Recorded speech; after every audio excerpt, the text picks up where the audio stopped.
Hi good morning. இன்றைக்கி நான் என்ன பண்ணிகிட்ருக்கேன்னு பார்த்தீங்கன்னா, என்னுடைய செம்பருத்தி செடியில் இருக்கக்கூடிய மேலே இருக்க மண்ணை மட்டும் எடுத்துகிட்டு புது மண் கலவை சேர்க்கலான்னு இருக்கேன். மண் வந்து ரொம்ப இறுக்கமாயிடுச்சு. சைட்லெல்லாம் நிறைய செடி இருந்ததுனால மண்ணை வந்து லூஸ் பண்ணி விட முடியல, எரு கொடுக்க முடியல. அதனால் அந்த செடியெல்லாம் பிடுங்கி எடுத்துட்டேன். இது பார்த்திங்கன்னா ரெயின் லில்லியோட பல்ப்ஸு பாருங்கள், எவ்வளோ பெருசு பெருசாக இருக்குது. வெங்காயம் மாதிரியே இருக்கும் பார்க்குறதுக்கு. ஒரே ஒரு சீட் போட்டிங்கன்னா போதும், அவ்வளோ செடிகள் உருவாகும். நான் வந்து ஒரு அடி அளவுக்கு மண் கலவை எடுத்துட்டேன், லூஸ் பண்ணி விட்டுட்டேன். உங்கள் செடியும் இந்த மாதிரி இருந்துச்சுன்னா கண்டிப்பாக தேவையில்லாத செடியெல்லாம் பிடுங்கிட்டு மண் கலவையை மாற்றுங்க. என்னுடைய செடி வந்து ஒரு 4 வருஷம் ஆகுது வச்சது. மண் கலவையெல்லாம் எதுவும் மாற்றலை, அதனால நான் மாற்றிட்டுருக்கேன்.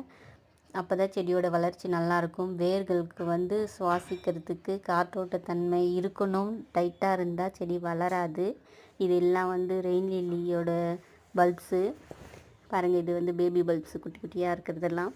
இதெல்லாம் வந்து எங்கள் வீட்டில் தேவையில்லாமல் இருக்கக்கூடிய அரிசி பை எடுத்துகிட்டு வந்து வச்சுருக்கேன். அதில் தான் வைக்க போகிறேன். இதே மண்ணில் வந்து இந்த காஞ்ச இலை, வாழைப்பழத்தோல், வாழைப்பூவோட தோல் காய வச்சு வச்சுருக்கேன். இதெல்லாம் மிக்ஸ் பண்ணி நான் வந்து இதெல்லாம் ரீபாட் பண்ணி வைக்க போகிறேன்.